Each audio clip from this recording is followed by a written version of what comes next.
1960s, John Betjeman made a series of films in the West Country for the ITV company in Bristol, TWW. He was in his mid-50s, not yet knighted, not yet poet laureate.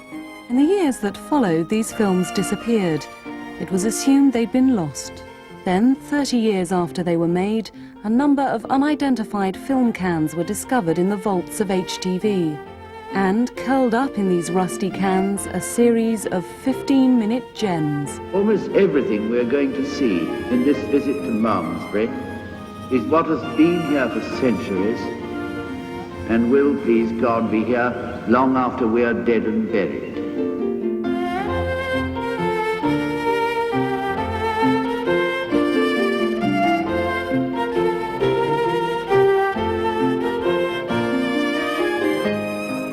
John Betjeman's TWW films were directed by documentary filmmaker Jonathan Steddall.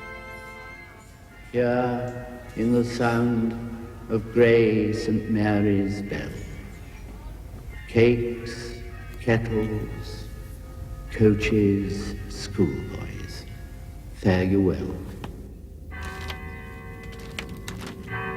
In 1962, Jonathan Steddall was 24 years old, and these were his first films.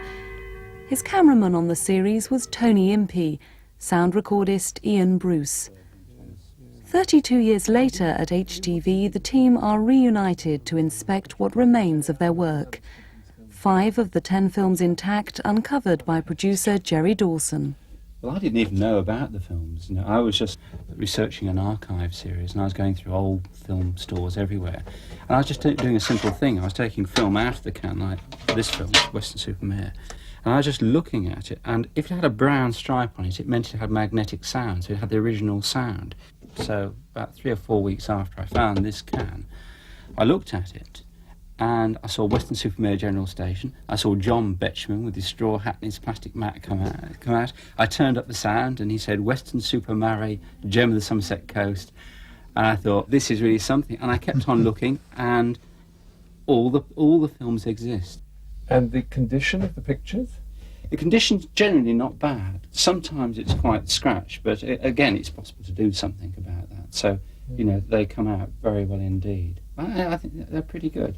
They were wonderfully photographed by Tony. I remember them originally. The photography is stunning. Yeah. Had we shot the series in colour, you would have had a big problem, because colour doesn't last that long in storage there, whereas black and white, will go on infinitum. So we were lucky. I think old films look much better in black Indeed. and white. Anyway. Yeah, that's true. That's true. Richard, you had to sort the sound out. What were the problems? Well, the initial problem was the film, which was been sitting in a vault for 32 years. The soundtrack was on a magnetic stripe, actually physically with the picture.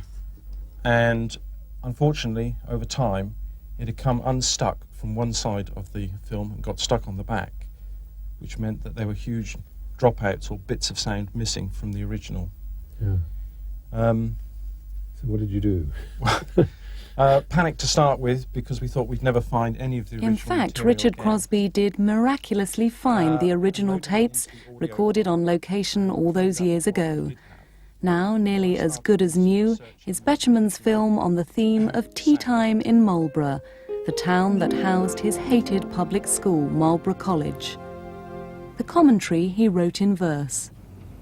Oh, crisp and cold, this Wiltshire winter's sun. At Marlborough Grammar School, the work is done, and home to tea by walls of brick and flint. This boy strolls slowly, that one starts to sprint. Tea time on Marlborough. I remember taking him there to do a recce for this film, and it was the first time he'd been back to Marlborough since he left at the age of 18, and I could hardly get him in the gates because he so hated the place. Well do I recall the sudden impact of the hockey ball, the running in from games, the hearty shout, "Speed up, Betjeman, mind what you're about."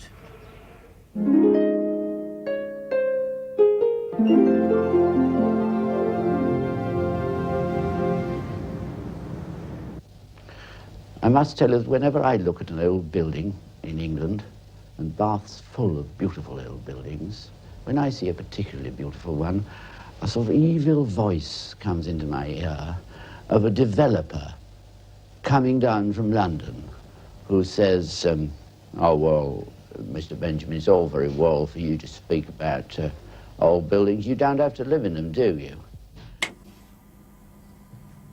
Out of that kind of joke, if you like, we dreamt up this film on Bath, which is a commentary of Betjeman talking to a developer. Only Betjeman's doing both voices. Today, building must express itself honestly and sincerely, as for instance in this feature, which might be termed the vital buttocks of the construction.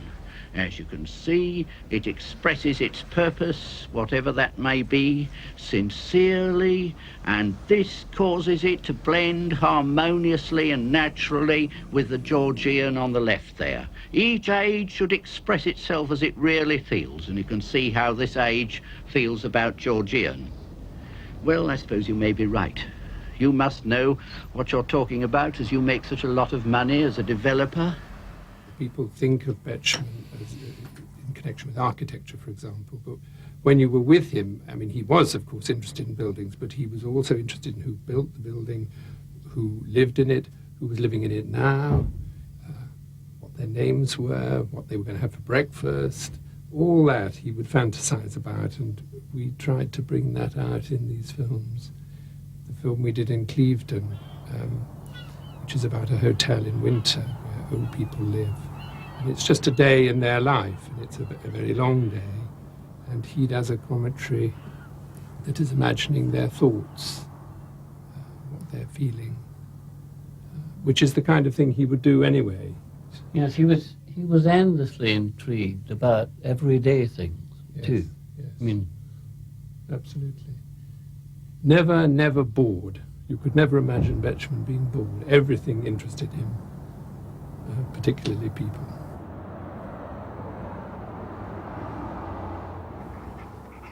One thing about being in an hotel is that you're independent and you can pick and choose who you want to talk to. Which reminds me that I must go down to lunch. There's someone there I said I'd have a glass of sherry with, and I don't really think I ought to keep the old dear waiting any longer.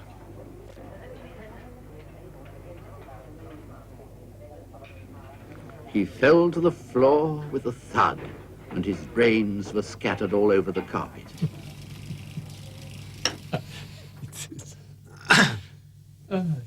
Despite the humour, I still remember this as being the saddest of the series, seeing these people here, some of them quite wealthy, but at the same time, this is how they were going to earn their days on this earth. Hills are so treacherous and slippery, a single fall and you may be in bed for months. Still, one must take exercise. It's so important. He would write me notes. In fact, I found his treatment for the Weston Super-Mere film. So this came after he and I had wandered round. It's rather wonderful. He says here at the beginning, I can't read it all, I presume I could read it at the time. General remarks, visually there will be a temptation to do just one more film about pleasures and fairgrounds and ice lollies, kiddies, swings and roundabouts. We must resist this and make it Western. The characteristics of Western, apart from its mud, situation and donkeys, are, and then there was this. But it's also, he says here, I now give a suggested, and he's underlined suggested, I now give a suggested treatment. I realise Tony MP and Ian and you, something, something, something. This treatment is only a suggestion. So, I mean, that's what I meant about him working very much as a team. And I think, in a way, all these films grew out of our interaction.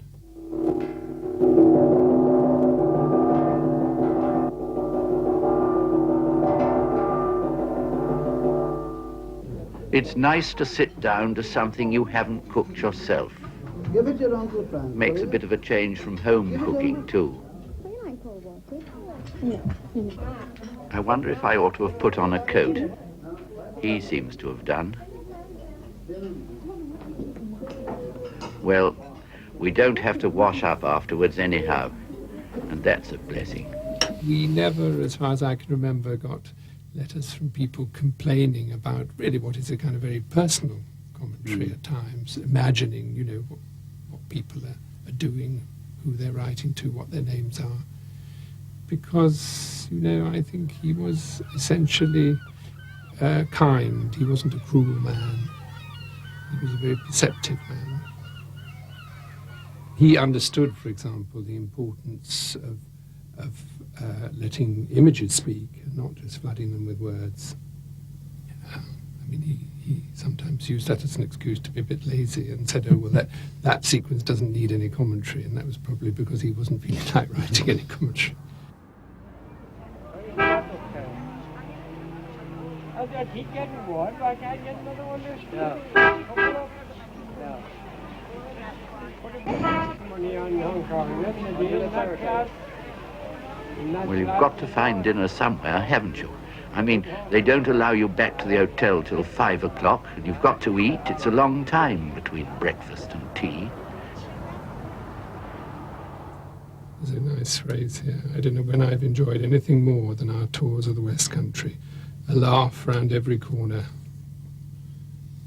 And that's certainly what I remember. I mean, a lot of laughs. They were lovely to do.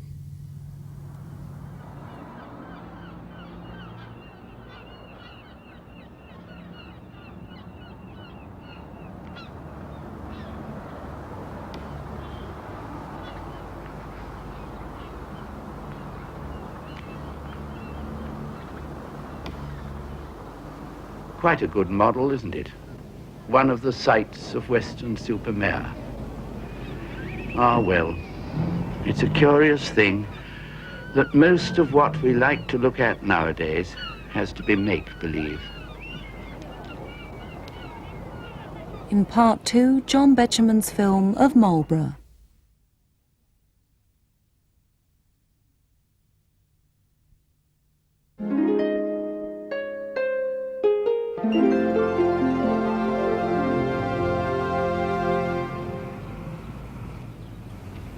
Oh, crisp and cold, this Wiltshire winter's sun.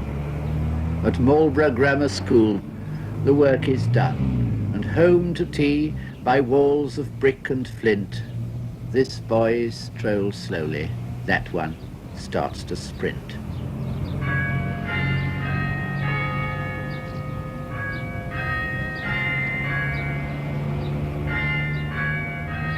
Tea time and Marlborough. Youth's most magic hour. The clock strikes 4 from grey St. Mary's Tower. Strong, bold and old, portentous and profound, o'er gabled roofs that bell has echoed round for centuries with its releasing sound. For centuries too, these alleys have run down to the broad high street of the red-tiled town.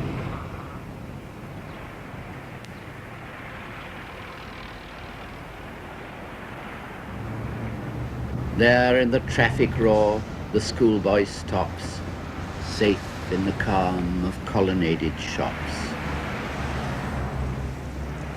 Tea time and Marlborough. Lucky seemed to me those boys and girls who could go home to tea, to carpets on the floor, to sister, brother, fire, pictures, books, enough to eat, and mother.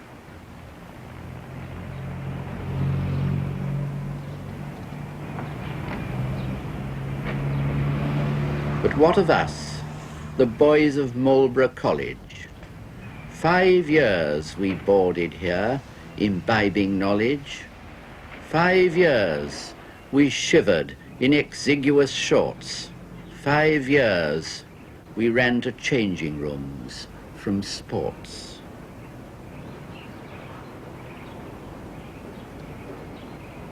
Serenely flowed the Kennet till it froze. Peaceful the place looked in the winter snows. But was it peaceful?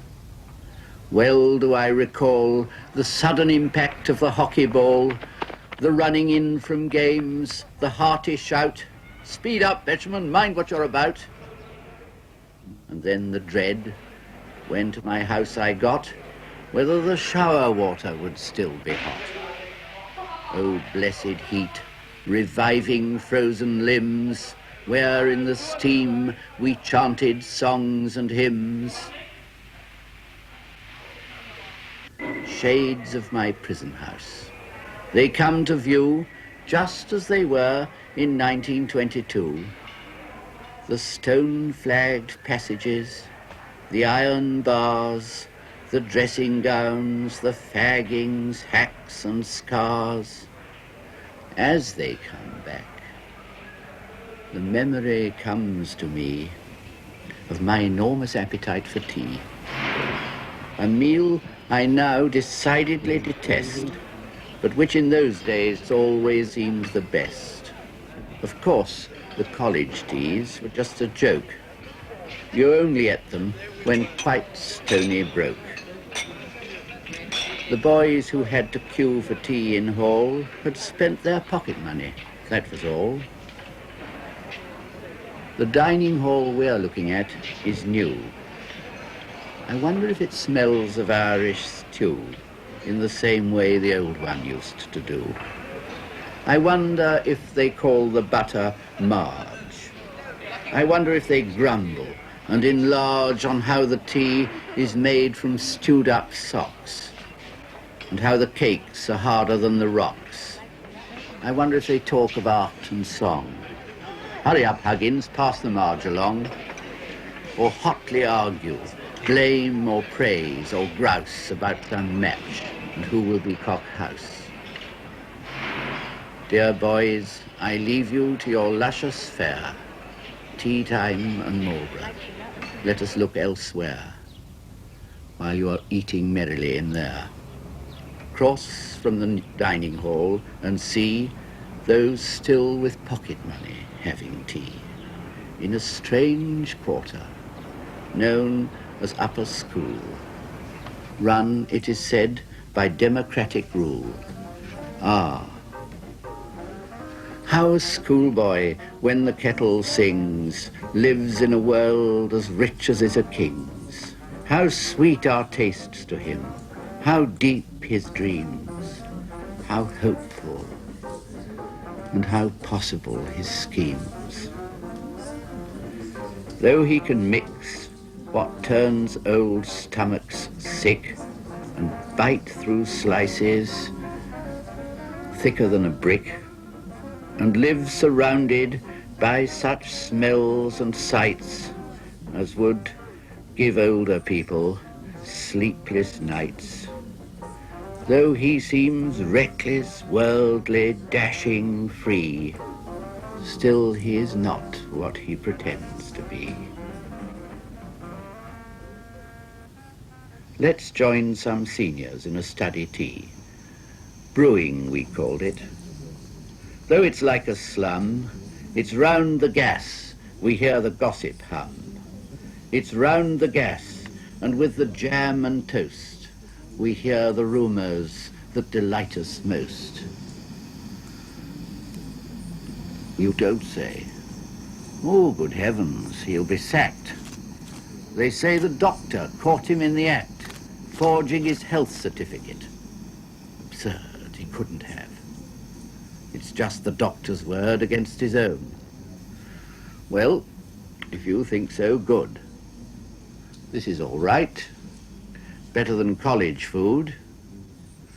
Those study teas, the gossip I have known, since first a Marlborough study was my own. The stories, jokes and laughter that we shared, first gettings on with those for whom we cared. After the noisy life we'd known before, we liked the quiet of studies all the more. We liked the taste of food we'd cooked ourselves. We liked to look around and see the shelves with our own things and view our decoration, symbols of laughter of our own creation.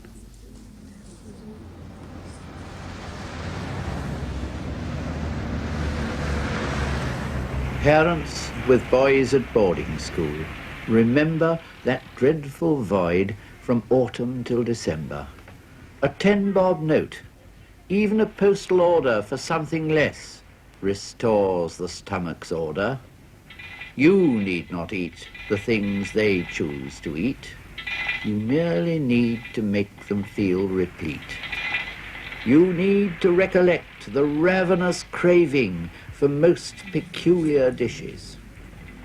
Though you're slaving to keep them there at school, a timely quid will make them love you more than once they did. Recall the hunger that a schoolboy feels, nor boggle at the strangeness of his meals.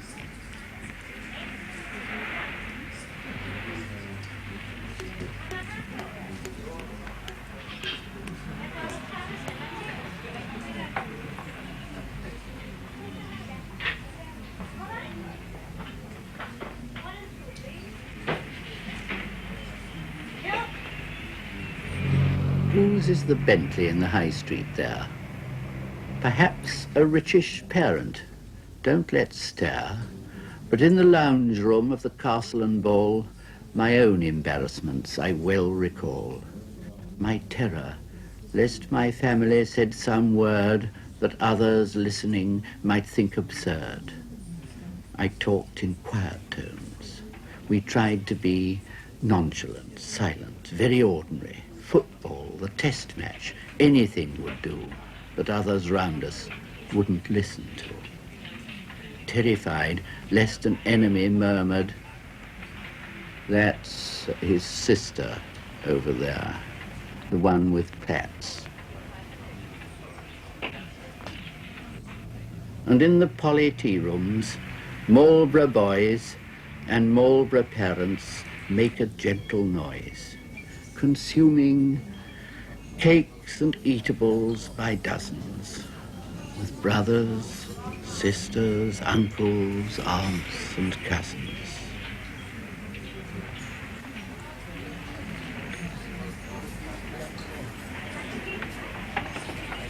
Toms for the scones, my dear, how quite delightful. Not too much butter, for my figure's frightful. And in the sweet relaxingness of tea, the strain dies down and all is harmony. Marlborough and tea time. Now we have in view the traffic that is ever passing through, another world from our accustomed groove, a travelling world that's always on the move. Coachload on coachload pours into the town, stops half an hour, but never settles down to more than just one plateful of the best. Then on to Bath and Bristol and the West, or back to London's syndicated food, synthetic life and hurried, angry mood. A lonelier world of strangers, sadder far than those more stable Marlborough tea times are. Time to digest a sausage, time to fly. So Marlborough sees the other world go by. Here, in the sound of grey St. Mary's bell, cakes, kettles, coaches, schoolboys, fare you well.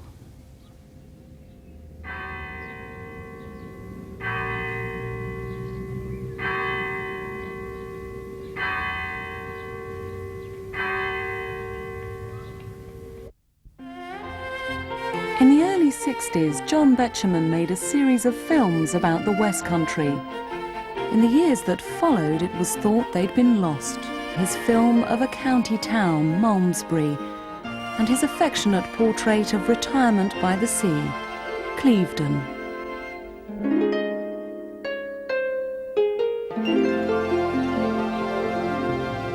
Clevedon, Somerset, a Victorian seaside town of gabled villas, wide streets and trees, spaciously laid out by the Eltons of Clevedon Court, on their own land a century ago.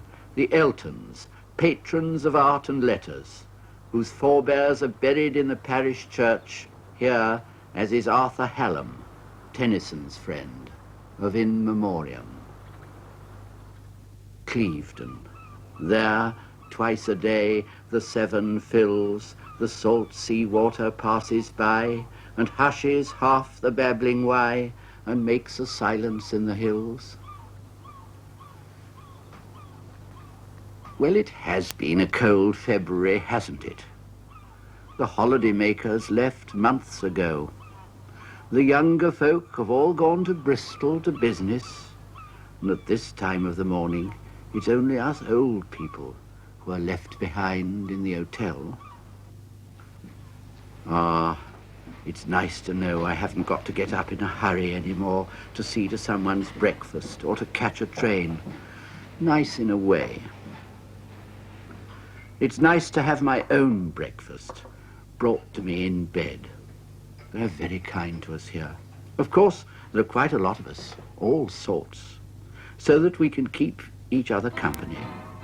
Sometimes people put their wireless on too loud, and that's a nuisance.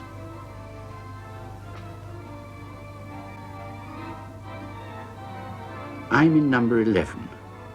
You needn't be afraid to come in. And I shan't get up yet. Not now. I've got this new number of the lady. I'm very comfortable here, really. I've got a nice room, and they allow me to keep some of the things I used to have at home, so that it isn't quite so impersonal as most hotel bedrooms. Of course, I don't go down to the lounge early in the morning, what with the whir of the vacuum cleaner and the smell of furniture polish. I don't feel wanted. And people like to be left on their own after breakfast, don't they? They're not exactly sociable then. I must say, it's a time when I like to be left alone myself. There's such a lot to think about in the morning. The news, it's nearly always bad. I thought I'd better let you know that I've decided to settle down here more or less permanently, or for as long as they'll have an old woman like me. My room looks over the Severn estuary. Some people call it the sea. I've got that photograph of you on your wedding day by my bed. I hope you're both still as happy now as you were on that day. Of course, I had rather a lot of trouble arranging my things, but by putting a chest of drawers in front of the chimney piece, I've managed to get together quite a little gallery of family photographs. There's you and Betty, either side of that group, taken in India long before you were born. I've put some of the ornaments from home on this shelf. There's a picture of the 4th generation, and above it one of me as a little girl with my mother. One thing about being in an hotel is that you're independent, and you can pick and choose who you want to talk to. Which reminds me that I must go down to lunch. There's someone there I said I'd have a glass of sherry with, and I don't really think I ought to keep the old dear waiting any longer.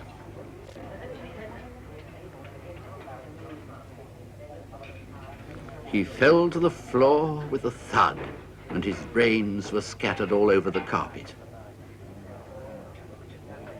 With a sweet white wine like this, I think one ought to have a dry biscuit. It brings out the flavour a little better.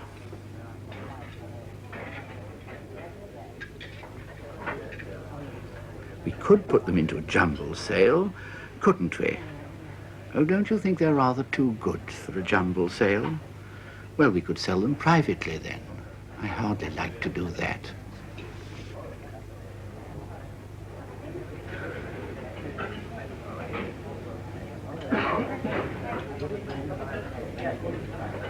One thing about staying alone in an hotel is that you do manage to overhear the most extraordinary conversations, just as you're dropping off after lunch. I've got a date with a plumber. I've got to go and meet him. With who? A plumber. Oh, I guess you can. Who could you better have a date with than a plumber these days? He goes takes you soups to Where have you seen me? You going to take the dog? No. Why not? Clevedon in winter. Too misty today to see the distant hills of Wales over there across the Severn estuary. Of course, at our age, we have to be very careful at this time of year. The steep hills are so treacherous and slippery. A single fall, and you may be in bed for months. Still, one must take exercise. It's so important. Oh, I wouldn't miss my afternoon's walk for anything in the world, whatever the weather.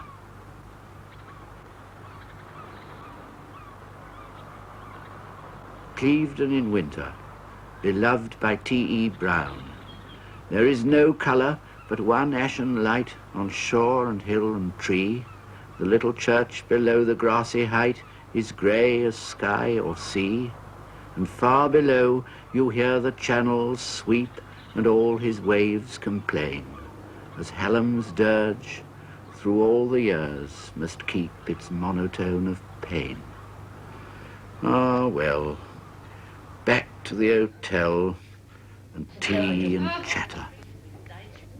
Where do you mean? Well, you know the best shop that is in London, most expensive compound, under 55.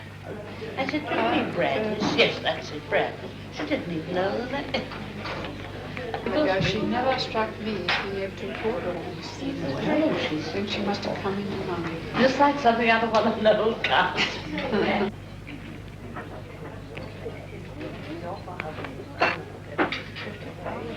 An hotel tea time, the hour of cosy confidences and wondering about this and that.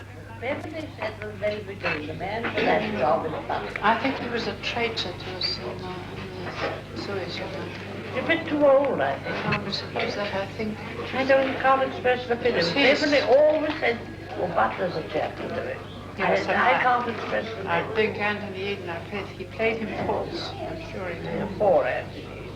He played him false, Butler did. Did he? I'm sure. That was that.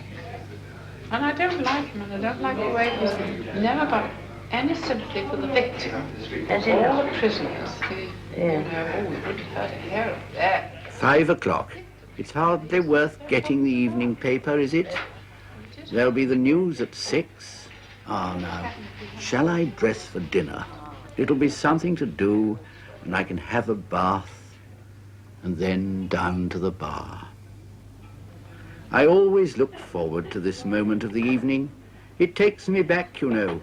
I've been all over the world, to Shepherd's at Cairo, when Cairo was Cairo and we were there, Raffles Hotel in Singapore, and I've stayed in government houses when we were the chief nation in the world. I've seen Monte Carlo, Cannes, Nice. Oh, I've done everything. But you know, I'm very happy here. And it's because I'm interested in people. I always say, you're only as old as you feel. And I feel young. There's always someone to talk to here, like you, for instance. I must say, I prefer whiskey to these synthetic cocktails they drink nowadays. It's a good, clean drink. Family photographs. This is the latest she sent. I think it's rather a good one, don't you? Our youngest granddaughter, taken last summer. Couldn't we both go there? Go out next summer? It would be such a change. Or do you think we'd be in the way?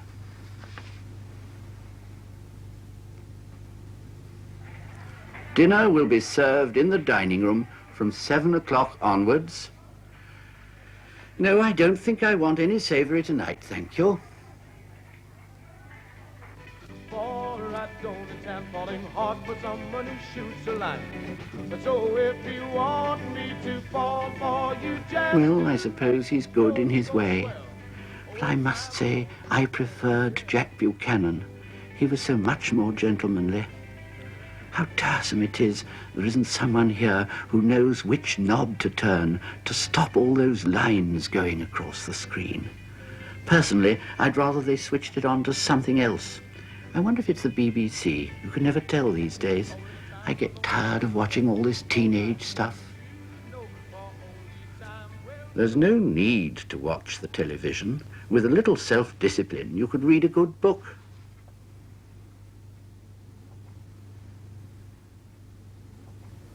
Bedtime. The long, long corridor and another long, long night. Do the old sleep well or badly?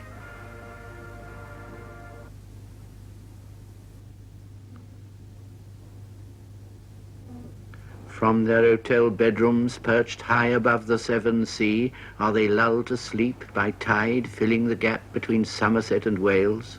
Do they remember Tennyson's lines on his friend Hallam, buried here in Clevedon churchyard? When on my bed the moonlight falls, I know that in thy place of rest, by that broad water of the west, there comes a glory on the walls.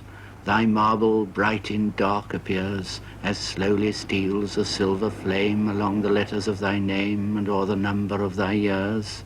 The mystic glory swims away from off my bed, the moonlight dies, and closing eaves of wearied eyes, I sleep till dusk is dipped in grey. And then I know the mist is drawn, a lucid veil from coast to coast, and in the dark church, like a ghost, thy tablet glimmers to the dawn.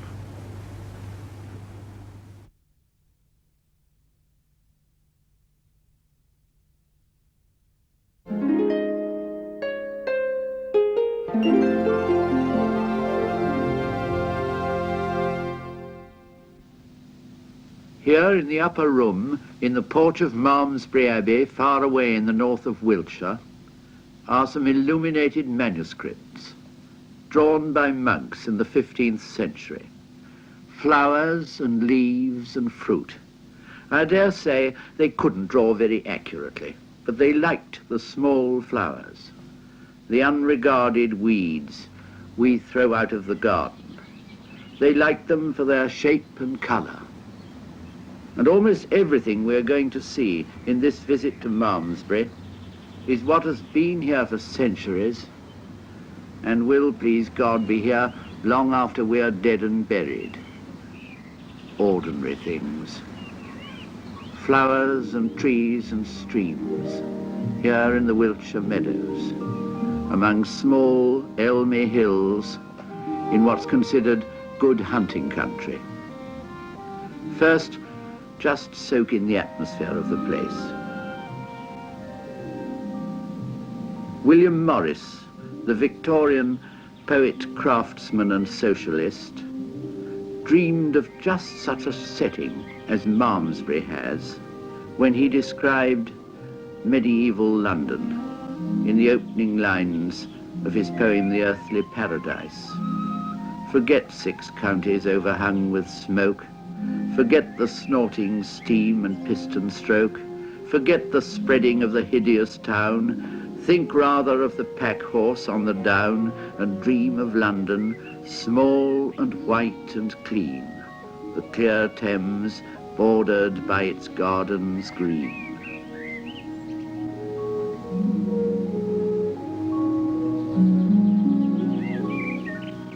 Small and white and clean.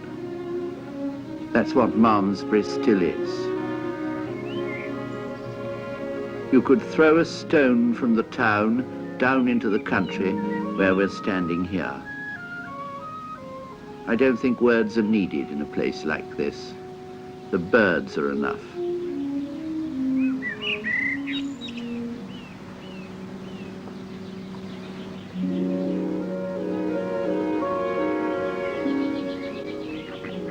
Small rivers run round 3 sides of the town. Malmesbury, is a city set on a hill, and these rivers which surround it are the beginnings of the Wiltshire Avon, which flows on to Bath and Bristol and out into the estuary of the Severn.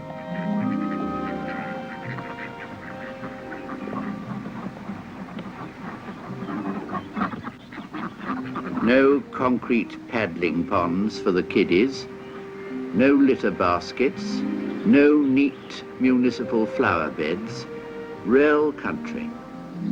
Sluices, mill ponds, mill leats, and clear streams. Real country laps right up to the three reedy shores of this limestone town. You wouldn't know, driving through Malmesbury in a motor car, what a sacred and peculiar place it is. You wouldn't know what gives it an atmosphere one can almost touch and see. But this is what does it. This is what makes Malmesbury different. It was one of the chief places of pilgrimage in the Middle Ages.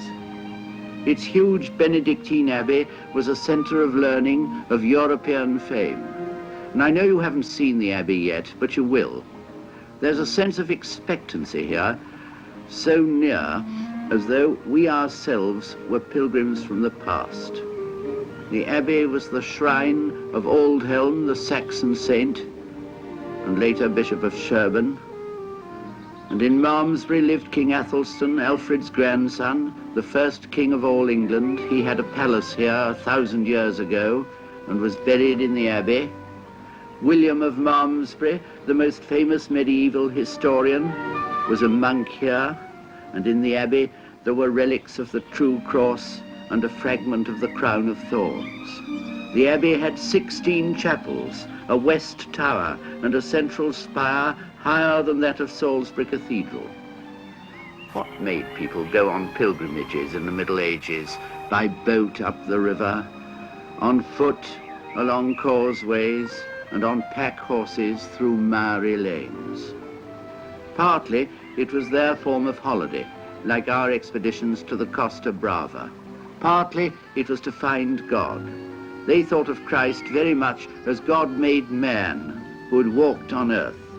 Just as in his lifetime in Palestine, people struggled to get near him through the crowds, if only to touch the hem of his garment, so they plodded along to Malmesbury in their pattens and clogs to see the relics of his cross and thorny crown, and to be near the shrines of his saints and kings.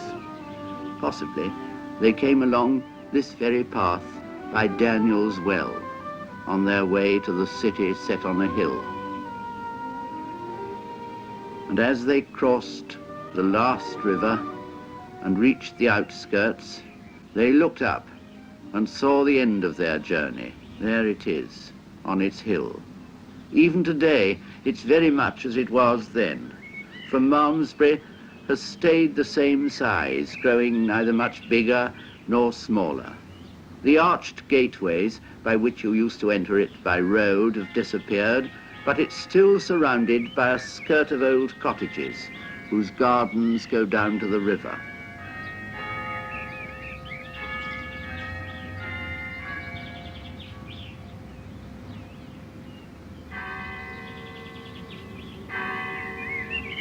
You can get the sense of enclosure by walking along one of these cottage gardens before you start to climb up to the abbey.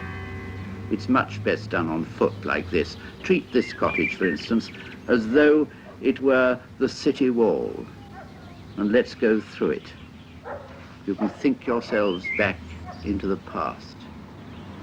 Here we are, entering the famous city. And now we'll start the climb to the distant sound of the abbey bells. Past limestone walls stuffed with toad flax and topped with valerian and wallflower. Up and up and up, between the gardens and the houses, all the time getting nearer to the end of the pilgrimage, and as you reach the summit of the hill, you can stop and look back and see how Malmesbury is surrounded by open country and small streams, unique in southern England. That's the view from the doctor's garden, and his house is in the middle of the town. By the way, the spire you'll see coming into view above the cow parsley there isn't the abbey. It belonged to one of the parish churches. Of course, Malmesbury is a market town too, and has its own old corporation and court and ancient charters and market cross and inns like this where farmers close their bargains with a drink. And there's the market cross at the end of the high street, and beyond it, the abbey. Vast, isn't it? Like something in northern France. Vast, isn't it? Yes, vast, wasn't it? For all that's left now of the mighty abbey is the nave, south aisle, and the south porch. And this south porch, the finest Norman porch in England, must have seemed like the gate of heaven to pilgrims after their journey over the downs and then through the forests and undrained land. Look at the carving, 12th century, late Norman.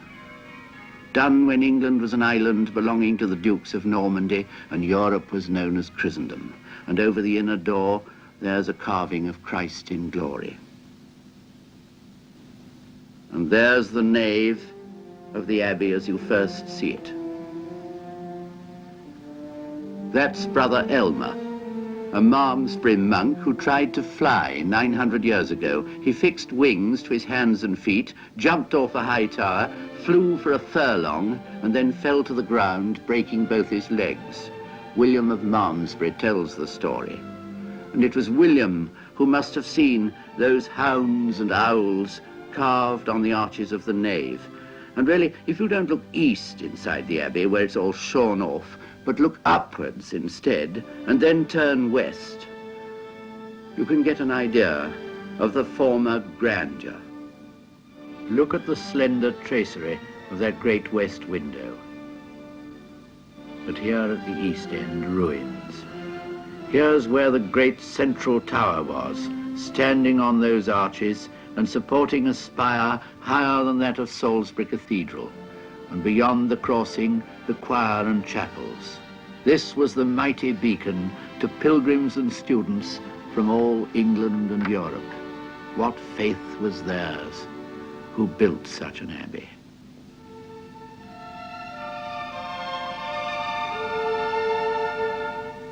Malmesbury, a city set on a hill which cannot be hid.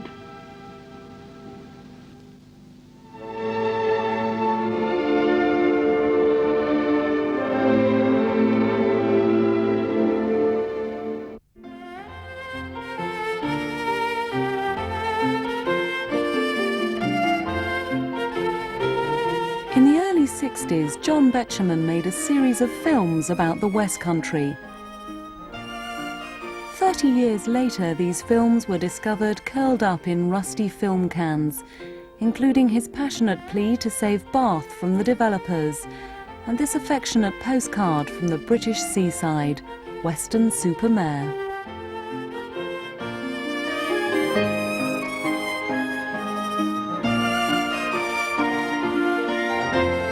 Weston Super-Mere, all change. Weston Super-Mere, or as some say, Weston Super-Mere. Gem of the Somerset coast, star of the Severn Sea, here we are. I've come dressed for both sorts of weather. Let's see what the guidebook has to say about it. Here we are. Really wet days are exceptional, and sports can be enjoyed at any season. Let's try the summer sport of looking for a lodging house. Weston is a town of B&B, bed and breakfast. Miles of bay-windowed houses, let lodgings. Blenheim, Chatsworth, Claremont, constant hot water. Lyndhurst, Parkhurst, Holloway, no vacancies. Imagine yourself free for the one fortnight in the year. The children are crying, mother's tired after the long journey, father's a bit irritable. Which shall it be? Homely, home still, sea view, and then have they kept our reservations? Will they remember us from last year? Will we have to get to know new people who are stuck up? Or will it be the same jolly lot we had before? Never mind, we're on holiday. Down here on the front, you can see somebody's been brave enough to have had a swim. But it looks a bit empty down here. Must be time for tea. Baked beans, sausages and tomato. Nearly 6 o'clock. Time to go in. Let's try this one.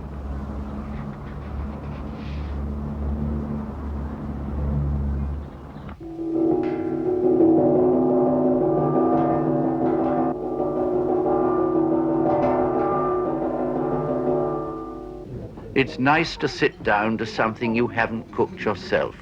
Give it your Uncle Frank. Makes a bit of a change from home cooking, too. Do you like cold water?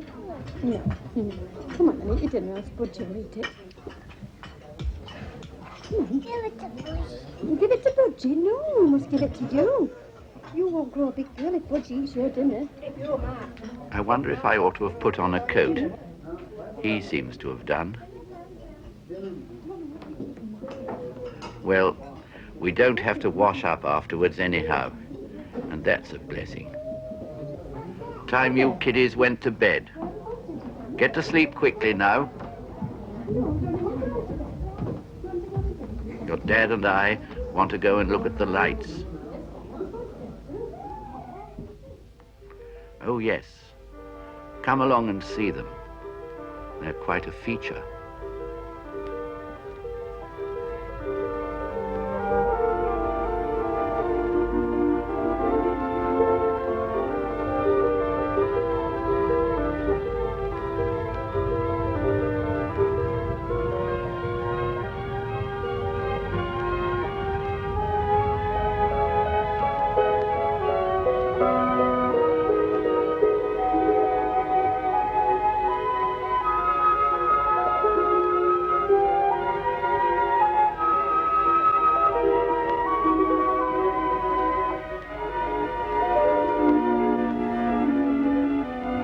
Look at the sunset.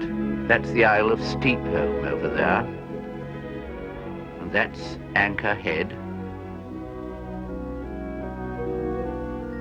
Weston, good night. And Weston, good morning. Let me read again from the guidebook. Among the town's chief attractions are the miles of sun-bathed sands which slope gently down to the sea. Here, the grown-ups can relax happily in deck chairs while the kiddies build sandcastles. That's a guidebook sentence well worth reading twice. Here, the grown-ups can relax happily in deck chairs while the kiddies build sandcastles.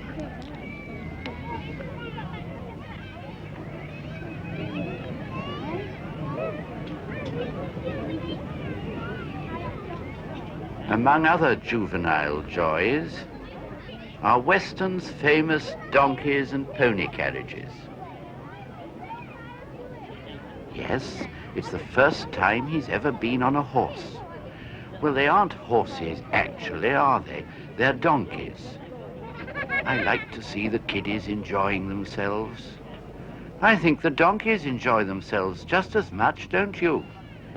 I expect they remember it all the rest of the year. That's if they've got memories. You never know with animals.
Ah, this is better than making machine tools on the night shift at the works.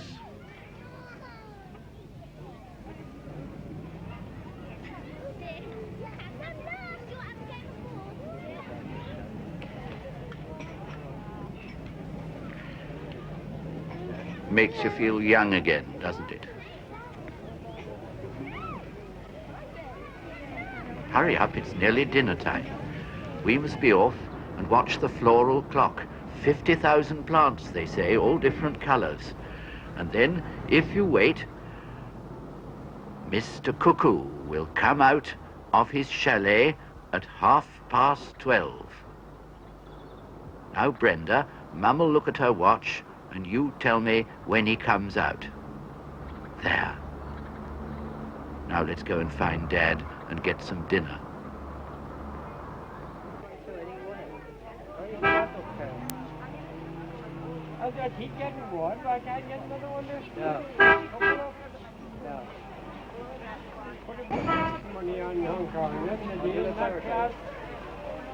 Well, you've got to find dinner somewhere, haven't you? I mean, they don't allow you back to the hotel till 5 o'clock, and you've got to eat. It's a long time between breakfast and tea. You can generally find something somewhere, and it's all right so long as it doesn't rain. I like something tasty myself that I can take down to the sands. And after dinner, it's good to have a lie down with your feet up and get a bit of peace.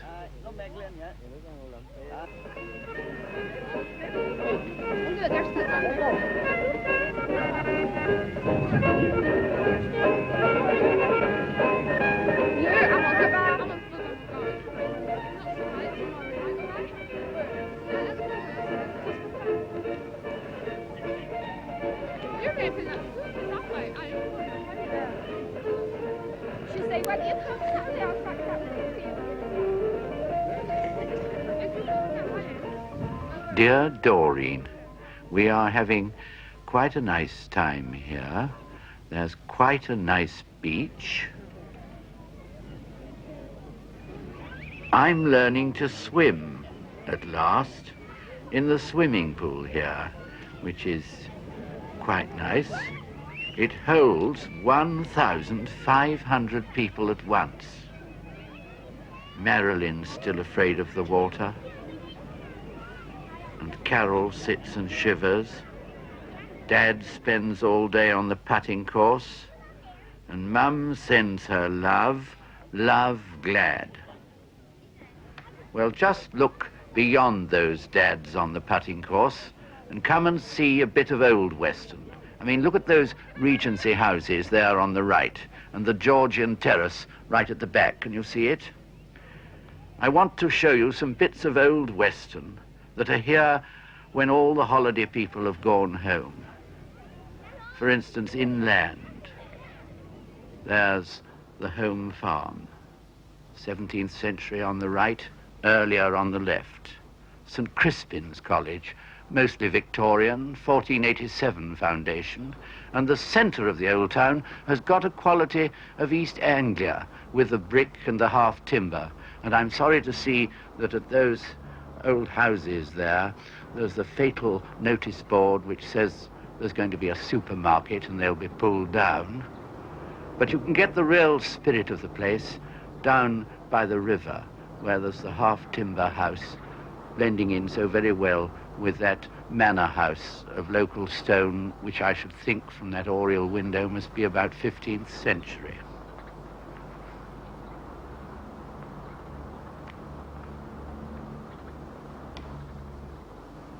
Quite a good model, isn't it? One of the sights of Weston Super-Mere. Ah, well, it's a curious thing that most of what we like to look at nowadays has to be make-believe.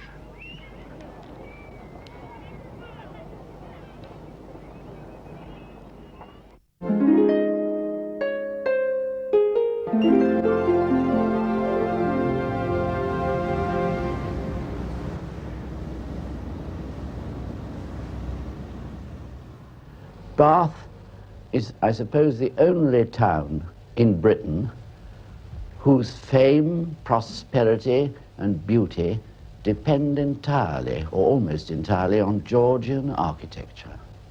And the story of how that came about, I'm going to tell you. But before we do so, I must tell you that whenever I look at an old building in England, and Bath's full of beautiful old buildings, when I see a particularly beautiful one, a sort of evil voice comes into my ear of a developer coming down from London who says, oh, well, Mr. Benjamin, it's all very well for you to speak about old buildings. You don't have to live in them, do you? And then he'll put forward falsely humanitarian views. You know, he'll say, well, it's absurd having a room of that capacity, cubic capacity today, far too big, meaning he wants to take it down and build a lot of square boxes and cells for us to live in so as to get a fat rent out of the site. But oddly enough, in Bath, in an age of real civilization, it was a developer who started the story I'm going to tell you. And the only portrait of that developer is here in Bath, or at least it's a copy of it, of John Wood of Bath. And there he is, in a public house in Bath on the corner of Quiet Street, where I'm standing. John Wood arrived in Bath from London in 1727. He found a Somerset cloth town on the banks of the Avon. He was in the building trade. He'd heard there was money in the place. There was a fellow called Rafe Allen running a post office and making 12,000 a year. The Avon was to be made navigable and Bath to be turned into a port. And indeed in 1800 it was, and Bristol was linked through Bath to London by water through the Kennet and Avon Canal. And it starts here in Bath. But what John Wood saw, he didn't much like. Just a typical country town clustered round an abbey. Old roofs and narrow alleys. And a voice inside me hears something saying, most unhygienic. Yes, but wait and see what Wood dreamed he would make of Bath. Though he was a speculative builder, he was a romantic and an architect. People came to Bath to take the water. The baths were Roman in origin, and Wood decided to build a new Rome here in Britain. That abbey there seemed dull and new. He'd designed a Roman palace, such as he'd seen in Grosvenor Square. There's his design for Queen Square, Bath. It looks like a huge country house, but when you come to look closely, you see a whole row of front doors along the ground floor story. Queen Square, Bath, must be the first terrace in the world built to look like a single house.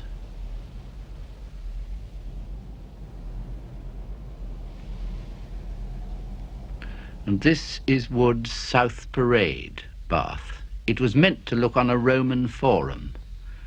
Wood had never been to Rome, but he'd seen old prints of it, and he wanted to build a forum in Bath. But this dream was never realized.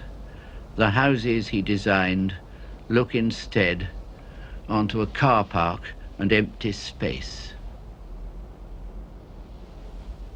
But another dream was realized. Up the hill from Queen Square, John Wood was going to have a Roman Colosseum from which the invalids who came to Bath would be able to watch performing animals. But when he came to build it, it was much smaller than the original one in Rome, as you can see in that comparative drawing. And it was turned inside out and made into a circle of houses. And indeed it was the first circle of houses of its kind in the world. There it is, the Circus at Bath by John Wood Sr., and finished by his son John Wood Jr. in 1754. I can hear the developer's voice in my ear saying, "It's very monotonous. I grant you that for its time the circus was quite a daring innovation, but today we've got to consider the teenagers. I mean, an enterprising corporation could have made a motorbike track here and a much-needed car park where we're standing, and there was no need to repair those houses in the old-fashioned style.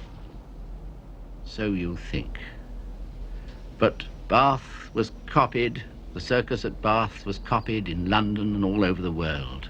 Piccadilly Circus, Oxford Circus, they are the origin of the traffic roundabout. John Wood Jr. was as great a man as his father. He designed the assembly rooms. But come and see his most exciting achievement. High up on a sunny slope, above the stuffy hollow of the city, he stretched out half his father's circus into an ellipse, and he called it the Royal Crescent, Bath, the first crescent ever built, 1767. Notice the correct oblong panes in the windows. It set a fashion, Royal Crescent did. Buxton had one, Brighton had a humbler one, but my favourite is Lansdowne Crescent, Bath, by Palmer, 1789. It's very plain. Ironwork instead of carved stone is used for decoration. Notice its delicate design against the sky. Well, Mr. Betjeman, it serves no useful purpose today. And you don't consider the cost of repainting that, I suppose, what it costs the ratepayers. Notice the curve as Lansdowne Crescent turns in an S bend to Somerset Place. These plain crescents, high above Bath, were among the last to be built. I like them best of all. They depend on proportion. But people were getting tired of living in crescents, and they wanted to live in Bath permanently and have houses of their own. The Englishman's house is his castle, or in this case, on Bathwick Hill, a Greek villa of about 1830. And next to it, there's an Italian palace of about 1840. And if he couldn't afford that, he could at any rate have half a house in this charming semi-detached row of early Victorian houses near Prior Park. They're very plain, but they depend entirely for their effect on proportion. As in those two houses there, do you see how the window panes on the right give scale to the building, and on the left, where plate glass has been put in, the house looks blind and bombed. At the end of the road, do you notice a falling off? I can't say I do. I like those houses beyond. I like to see bold exterior plumbing, as on this new estate at Twerton. I mean, compare it with this Georgian you so much admire, Mr. Betjeman, in this back garden here. It's very dull, this. I'm glad to see that the advertising profession at this particular place has taken the opportunity to enliven the monotony with a bright note of health-giving products, showing our modern civilization and the brightness that we so vitally need here in Bath, or you might need here in Bath. On that corner, for instance, there's something really worth looking at. As a Londoner, I like to see a new building in an old setting, as here in your new tech, where the monotony of one side has been relieved very cleverly by a little projecting window. Today, building must express itself honestly and sincerely, as for instance in this feature, which might be termed the vital buttocks of the construction. As you can see, it expresses its purpose, whatever that may be, sincerely, and this causes it to blend harmoniously and naturally with the Georgian on the left there. Each age should express itself as it really feels, and you can see how this age feels about Georgian. Well, I suppose you may be right. You must know what you're talking about, as you make such a lot of money as a developer. But come with me and look at a bit of development which was never finished. Camden Crescent, Bath, 1788. And if you stand by the old buildings opposite, you can look down into the valley. Well, I can't say I'm surprised it wasn't a success. You've only got to look down in the valley here to see how people ought to be housed. And you can see too that they've had amenities supplied, Dame Nature, wildlife, silviculture, just as in front of the Royal Crescent, the same kind of thing. Well, if you think, and there is the Royal Crescent, that there's any similarity between this and what we've just seen, you must be stupid and also malevolent. There's no cause to be offensive, Mr. Betjeman. I don't like the Royal Crescent, and what's more, neither you nor I have to live in it. I mean, think about Bath practically. Look at those balconies. They may be Georgian somewhere or other, but you couldn't put a kiddie's pram in them. Whereas, if you compare that with these new flats, well, a housewife could put a pram there, and I would emphasize to you that this is the age of the housewife. She has everything she requires. Everything must be hygienically packaged and temptingly displayed to the housewife. I look forward to the day when my company has razed Georgian Bath to the ground and has produced plans that will astonish the world with their beauty, boldness and enterprise. I'm glad to see it started already, and also considerably to the profit of my company and at the same time benefiting the human race.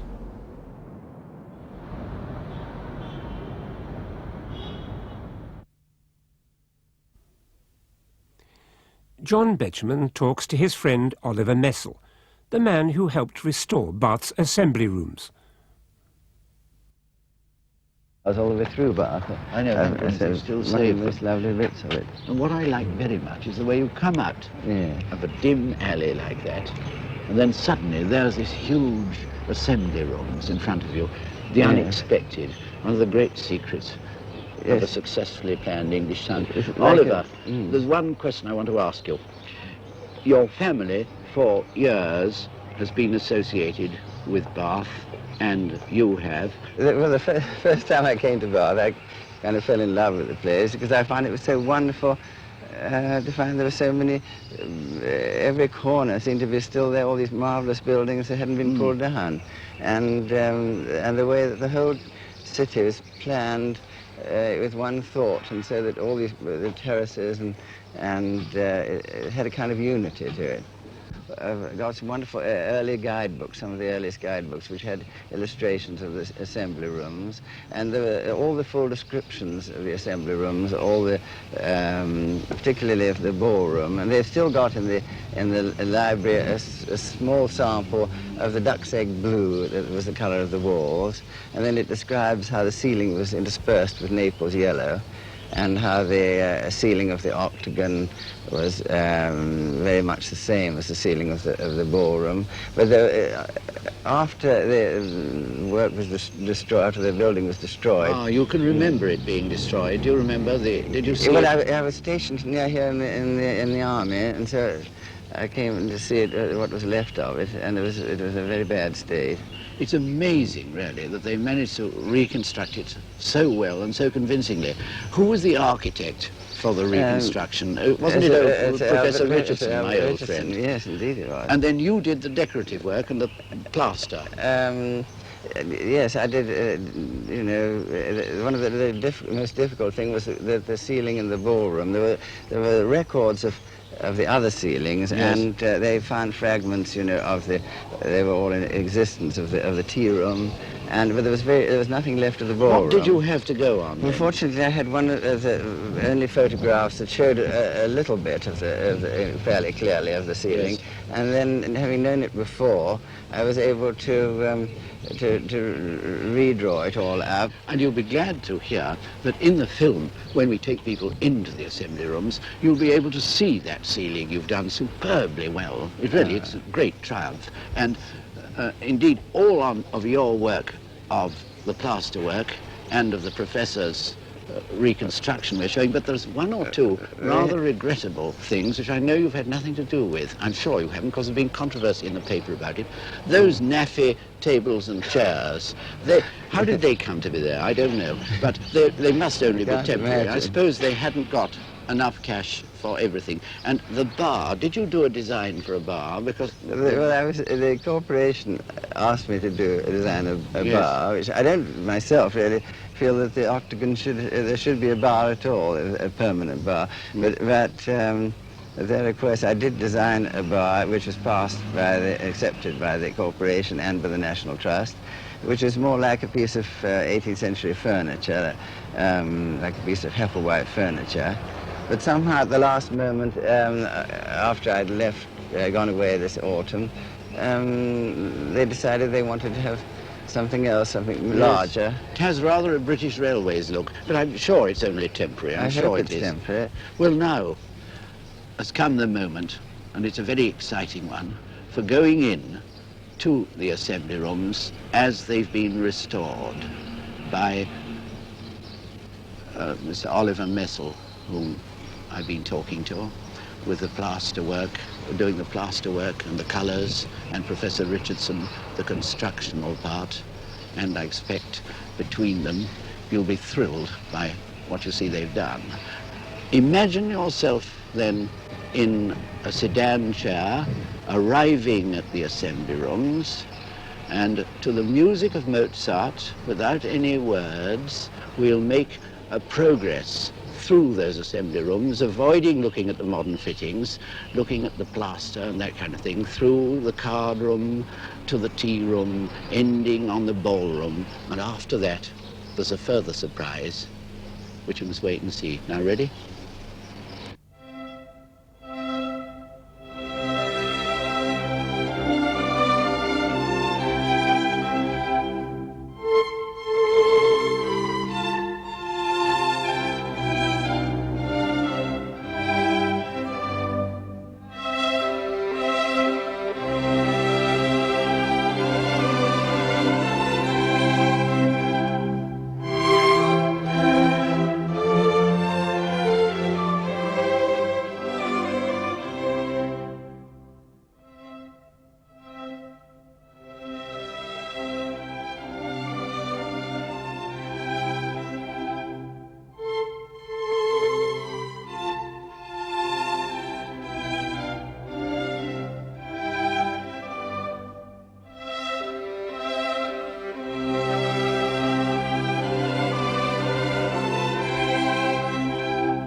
Look at that ball dress. It's called Morning Glory.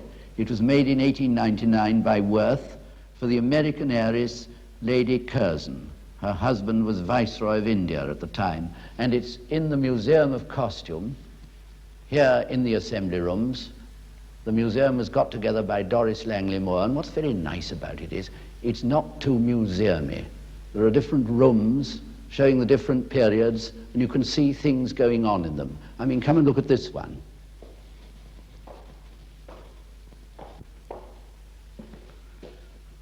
There's a house on the outskirts of Bath of about 1850, a mid-Victorian interior, and at my feet a wee Scottish-dressed English kiddie. And I noticed that its dad has Scottish trews too. That, of course, is because of Balmoral, and now everything was growing respectable, and houses were so comfortable, people didn't like to go from them. The large assembly rooms we were looking at weren't popular anymore. Instead, there was home entertainment for the middle classes. I mean, that stereoscope of 1850. Well, it shows 3 dimensions which we can't show on telly. And I'm sorry that telly doesn't work by gas either.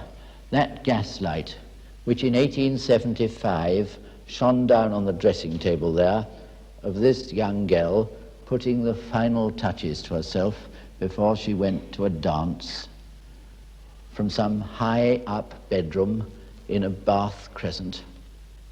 And I expect the dance was going to be in a private house. And you can see that her poor sister, the younger sister, isn't allowed to go. She's got a migraine or she's too young, and she doesn't want Mummy to go either.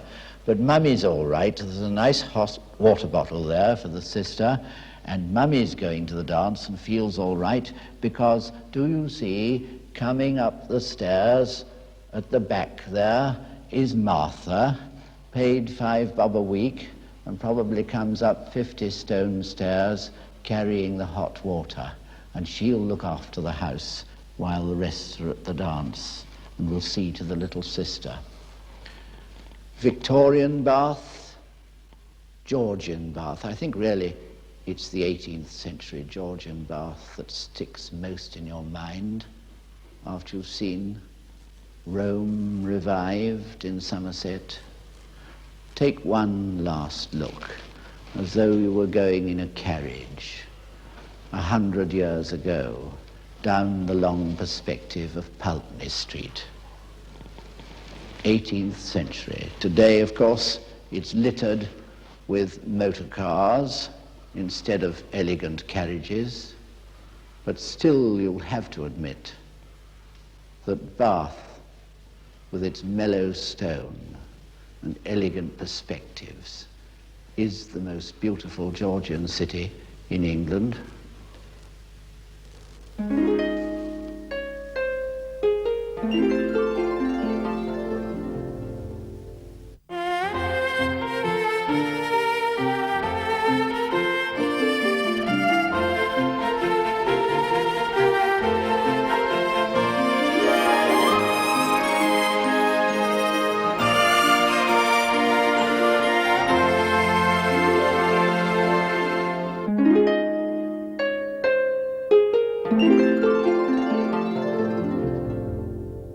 After 100 years of pride and pleasure, disaster. During the annual tests to check the safety of the structure, 2 entire spans collapsed.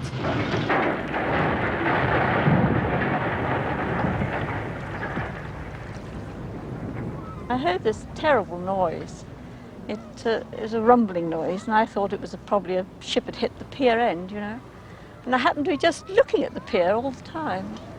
And it just went slowly down. The far end went first, very, very slowly. Oh, it was a terrible sight. I just stood, I couldn't do anything, I couldn't move, I just stood there.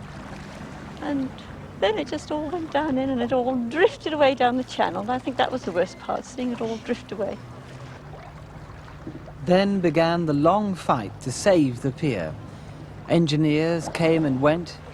Government inspectors inspected. Most shook their heads. It seemed that Clevedon's lovely pier was doomed. But it wasn't quite dead, and despite the gloomy forecasts, some local optimists were determined that their pier should survive. Few thought they'd really succeed. The fundraising could never quite keep pace with the ever-soaring estimates of the amount of money needed for repairs. But the campaigners were determined. I'd say it was worth spending £1 million to maintain something like this for future generations. If we don't get on with this and get it done, our people who follow us will say they just couldn't care less, they did nothing, and they let this beautiful old pier, they'll see old pictures of it and they'll say, what the devil happened to this? They just let it go. But in the early 70s, not everyone agreed. Well, not really, no. Why not? Because it would cost a lot of money, or what? Well, there's other things that want doing in Clevedon rather than the pier. I think it's a lot of money to spend on something like a pier when I wonder in some ways, in fact, if more people don't come to Clevedon to see the broken pier than they would if it was a complete pier. Clevedon became a divided town. Eventually, it went to a public inquiry. And the preservationists won the day. A plea had been sent by the poet laureate Sir John Betjeman, who, unlikely though it may seem, had developed a passion for Clevedon's pier. It could only happen in England. It is itself a beautiful and elegant cast-iron structure. It recalls a painting by Turner, or an etching by Whistler or Sickert, or even a Japanese print. Without its pier, Clevedon would be a diamond with a flaw.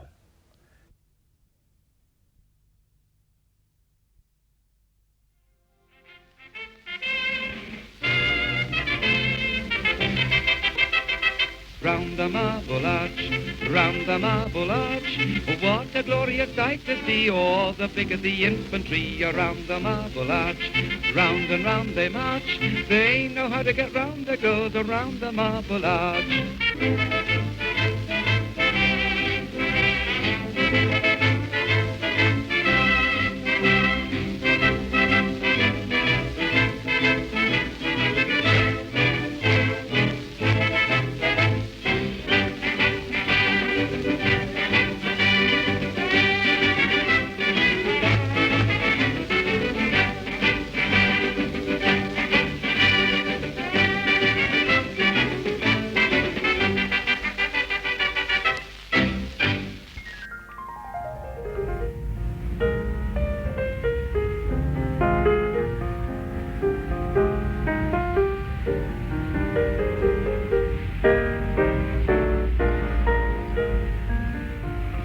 Randolph Sutton is among the last of the great music hall entertainers, one of the few surviving stars of the good old days. He spent more than half a century on the halls, and now, in his 70s, he's performing still, in the style he made famous. In his native Bristol, Randolph Sutton discusses a full life on and off the stage with his old friend and admirer, John Betjeman. Where were you born in Bristol? I was born in Bristol, 29 Anglesey Place, just about no more than 4 minutes walk from here.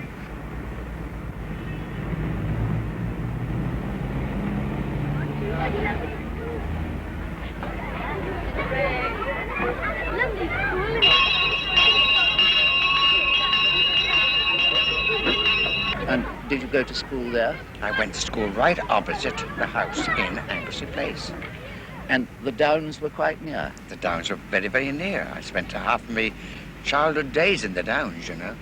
And when you were a small boy, did you slide down that gully, which has been worn smooth by a million Bristol bottoms? Well, my mother had 5 children, and it was her washing day. We were sent out about 9 in the morning and said, don't come back all day. So we played about on the Downs, of course. Bristol. You know, Ran, I think it's the most attractive city in England, without a doubt. It's full of variety. I mean, down there, below, in the Avon Valley, where there's the old city with its memories of wine, slave trade, yes, tobacco, and those alleys, the little old churches. And then up here at Clifton, the elegant terraces, and the crescents, and this country, and that marvellous Avon Gorge and the suspension bridge just beside us here. Now, there's one other thing. Where did you learn to sing? Well, John, it's nice of you to ask me that, because it started really in the choir, All Saints Church in the city.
what did you do in order to keep up your interest in singing?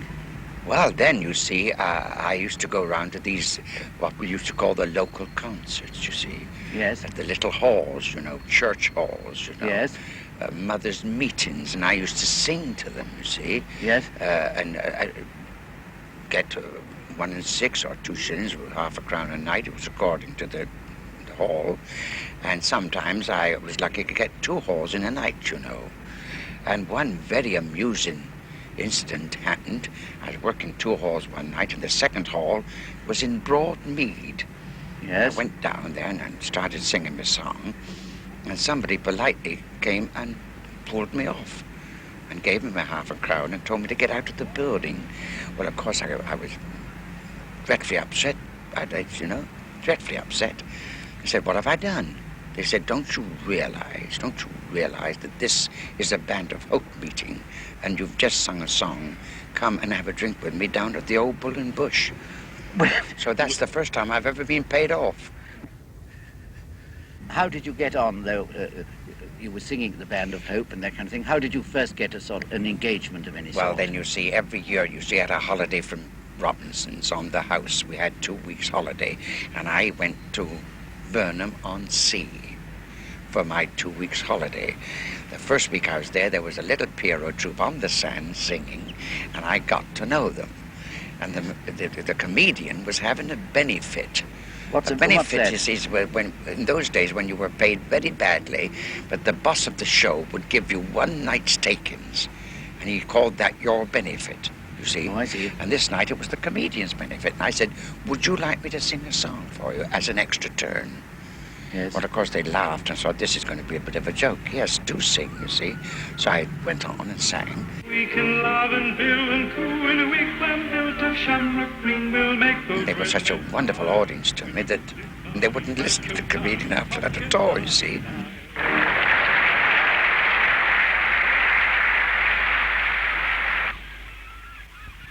Then the man who ran the concert party said, of course, you're a professional on holiday. I said, no, I'm from Bristol. I'm just on a holiday here. So he said, well, we're going to Evesham next week. He said, would you like to join the troupe and come to Evesham? Yes. I'll give you 35 shillings for the week. So, of course, I went. That was really the start. Then I came back to Robinson's, of course. Just your fortnight's holiday now. Yes. There's a difference between 5 shillings a week and 35 shillings. A lot, of course. What did your father say? Was he pleased? Well, he didn't speak to me hardly. They thought I was raving mad and said, if you leave home, you know, and you're hard up, don't write for money because you'll get none from me. See? So you had this awful choice to make. Of course, he thought I had a very good position in Robinson's at 5 shillings a week. But I wanted to go on the stage, you see. Well, then, how did you get on eventually? Well, then the fellow that I went to Evesham for ran a pantomime at the Opera House, Cheltenham. Yes. And wrote to me and said, you're wasting your time, you should be in the business, and I can offer you a pantomime at the Opera House, Cheltenham, Robinson Crusoe, at 35 bob a week.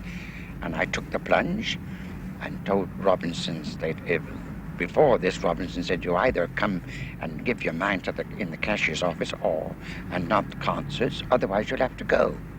So I went and gave me notice in it, and I went on the stage, and that's how I started. The choice was made. There was to be no going back. A lifetime in the theatre lay ahead. And this is where the teenage Randolph Sutton was living when his stage career began, in rooms above a shop in the Barton Hill district of Bristol. Styles have changed since then. Styles of living, styles of work, styles of entertainment. Even the place has changed. They've pulled down the Bristol you ran, most of it. They certainly have. And even up there, fish and chips now. Ah, yes, but it wasn't fish and chips before, you know, when I stayed there. When I lived there, you know, it was a general store, you know. That was your father's shop, was it? That was my father's shop, yes. When he retired? When he retired, that's right. And I used to take the groceries round in a basket before I went to school, which was, of course, Barton Hill School. And after that, E.S.A. Robinson. Then when I was old enough, of course, off I went to E.S.A. Robinson. Well, let's go and look at it now ourselves. On the Bristol Bridge, eh?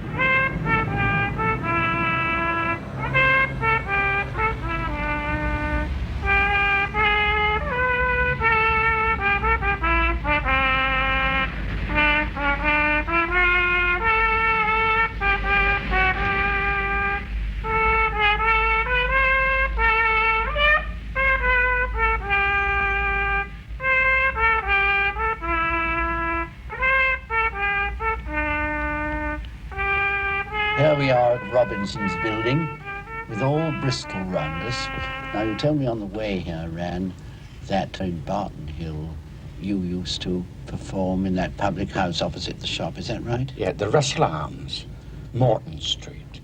I used to get behind the counter there when I was about 12 and sing to the customers. All free, of course. But when you started professionally in theatre, where did you first start? The Opera House, Cheltenham, Robinson Crusoe pantomime at 35 bob a week, which of course I took. Then I had a season at Blackpool. After the season at Blackpool, we toured. Went to Stan's for a week and Lytham for a week, and eventually came back to Burnham-on-Sea for a week. And funnily enough, my mother and father were at Burnham on a week's holiday. I was at the town hall, Burnham, then, you see. Mother was very thrilled, of course, and father said, we should have let him go sooner. Oh, that's nice. That's all my father said to me. Never said anything more? Nothing more. Did he live to see you famous? No, never didn't live, no, to see that. So he knew he'd done the right thing? I think so. Yes, I really do think so, yes. Marvellous. Then came the 1914 war. What happened to you in that, Ran? Well, I had 3 years in France, you know.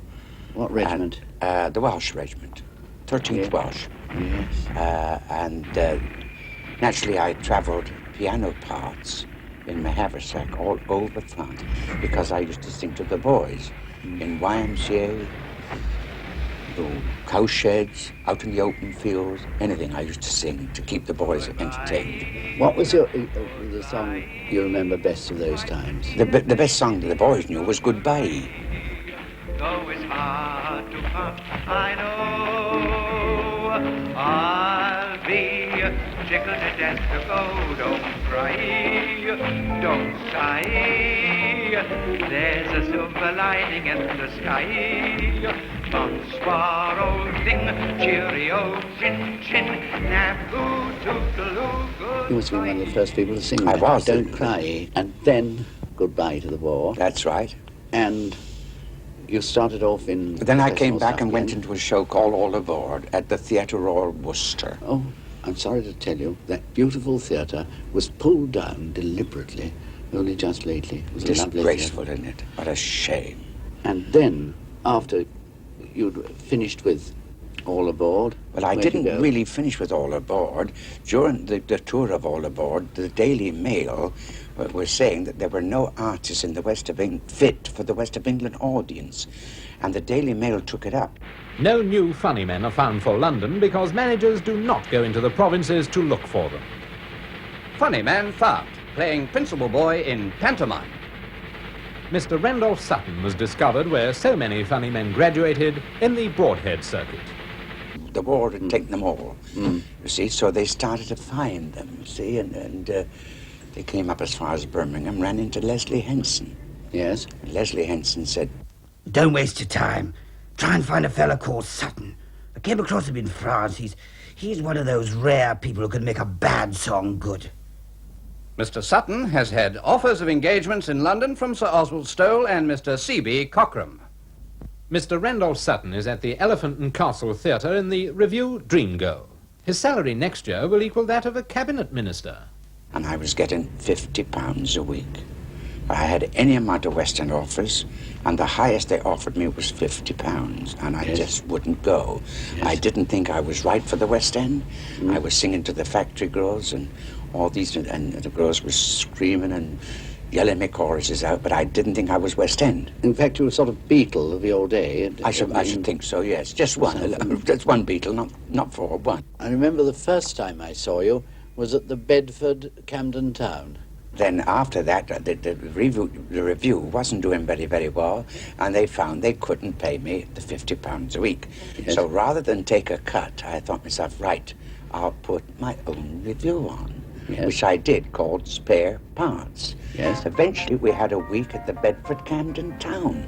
Yes, that's where I saw you, Yes. I remember. And I'm singing, I'm sitting on top of the world. And on the Tuesday, the door of the dressing room opened. In walked a man and said, "You don't know me, but my name's Val Parnell. If ever you want any variety, let me know. But don't come in the middle of the summer when it's hot, because business is bad." And how much do you reckon you put in your pocket at the end of the week? So I said, between 50 and 60 pounds. He said, well, I'll give you some halls at 75 if you'll take them.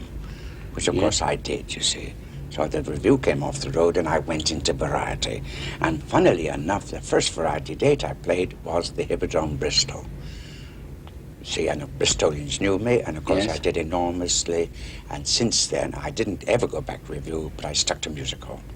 Now, Ran, you've got a wonderful sense of an audience, and you know what people like to hear sung.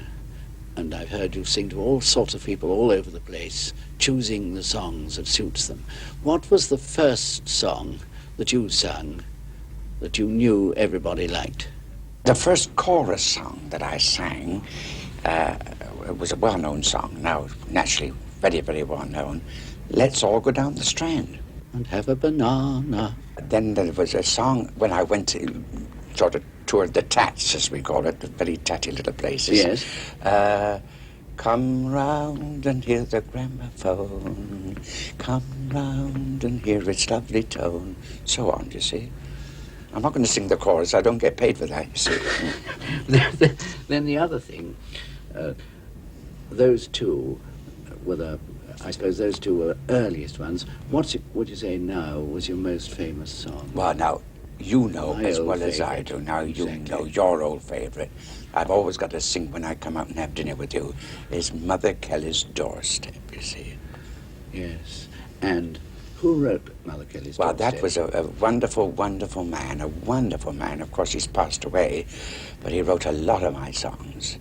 And he was a man called George Stevens, used to take sacks of coal around in the daytime from door to door, and this was his hobby. Where did he do this? He used to go to the Horns, Kennington, a public house, sit down and write a song, and then he would come up to see me the day after. I've written your song, Ran, and sing it over to me. He wrote that A-B number of mine, Harvest Moon he wrote, all that, you see. He was a wonderful man. He was a genius. Did he get well paid for the job? Not really. In those days, you didn't give them very much, you see. There weren't royalties and things. No, in no, those days. no, It was those just a- days. A fiver was a godsend to them, you see. Well, here we are, Ran, with all Bristol at our feet, your home city. Are there any parts of it for which you've got special affection? Many, many parts, really, John. I mean, after all said and done, I was born here, Bristolian, and lived here for years and years, you know. Several little spots that I've got with great affection, you know. But one, I know you're going to laugh at this, really, is Christmas Steps. I know you'll say, well, why? I'll tell you, when I was quite young, and I was doing these concerts at night, and getting home rather late, I used to do a Band of Hope concert and get me half a crown and then get at the bottom of the steps and run up the steps like mad about 11:30 at night. Found Mother waiting in the garden, you see, and then, shh, don't make a noise, your father's asleep. So I crept in, gave Mother 1 6 out of the half a crown, you see. Hush money, you know. Don't say anything to Father what time I came in. So, of course, initially Mother said, no, that's all right, now go to bed, don't make a noise. And off I go to bed, still out of breath with the Christmas steps, you know. But I think now when I see Christmas steps, every step means something to me. But sometimes if I didn't run up, I would sing to make it easier to get up right up to the top. Every step meant a tune to me, so I sang.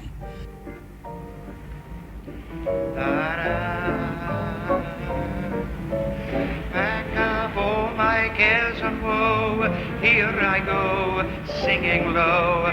Bye, bye, blackbird, where somebody waits for me, sugar sweet, so is she. Bye, bye, blackbird, no one here can love or understand me. Oh, what hard luck stories they all hand me.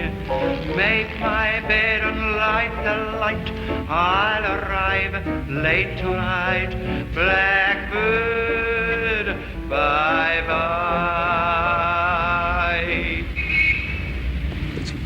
What other parts of Bristol? the wonderful, wonderful theatre roar.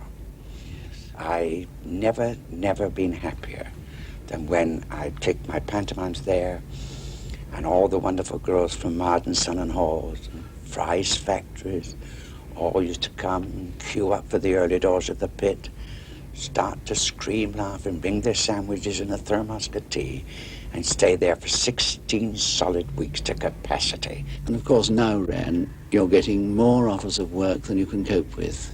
Well, to be truthful and without being big-headed, yes, I get a lot of work and I've got to refuse a lot. And what's the song they always want? Now listen, shall I tell you something?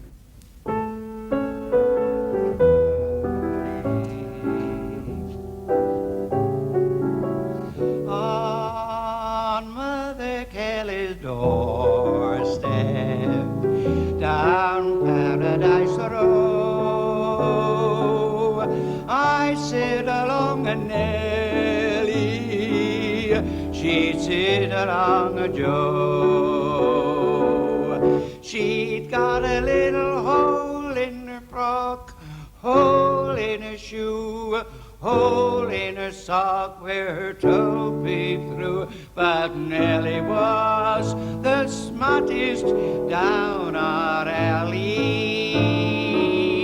On Mother Kelly's doorstep, I'm wondering now if little girl Nellie remembers Joe, her boy, and does she love me like she used to?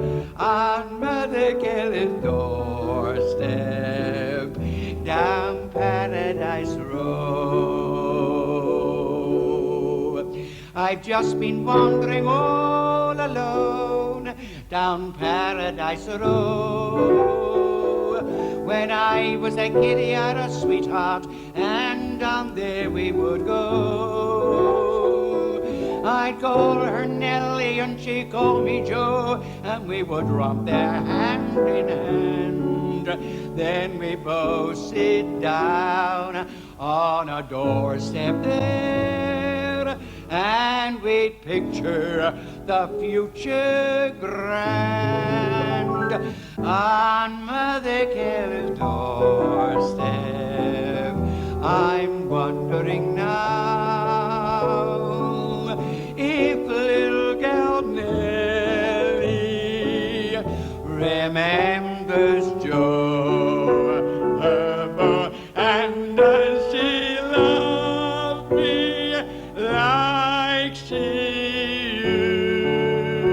used to?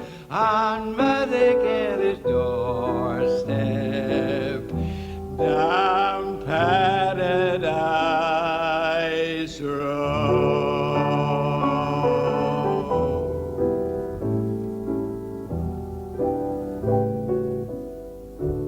On Mother Kelly's doorstep, I'm wondering now if little girl Nellie remembers Joe, her boy, and does she love me like she